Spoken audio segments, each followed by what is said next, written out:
যখন থাকবেন না লিওনেল মেসি, থাকবে না তার নাম্বার 10 জার্সিও। মেসির অবসরের পর তার অর্জন আর কৃতিত্বকে সম্মান জানাতে এমন উদ্যোগ নিতে চায় আর্জেন্টিনা ফুটবল অ্যাসোসিয়েশন। ফিফার আইনের বেড়াজালে সেটা কতটা সম্ভব তা অবশ্য নিশ্চিত নয়। এর আগেও মারাদোনার নাম্বার 10 তুলে রাখার সিদ্ধান্ত কার্যকর করতে পারেনি। 10 নম্বরের আকাশী নীল জার্সি, আর্জেন্টিনার আবেগের, আর্জেন্টিনার গর্বের। যুগের বিবর্তনে মারাদোনা রিকেলমে হয়ে যে জার্সিটা এখন লিওনেল মেসির, যার হাত ধরে কেটেছে 28 বছরের কোপা আমেরিকা ও 32 বছরের বিশ্বকাপ আক্ষেপ।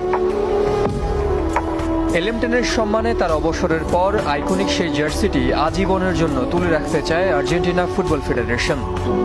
মেসির অবসরের পর জাতীয় দলে 10 নম্বর জার্সি অন্য কাউকে পরতে দেব না। তার সম্মানে নাম্বার 10 জার্সিটাও অবসরে যাবে। মেসির জন্য অন্তত এতটুকু আমরা করতেই পারি।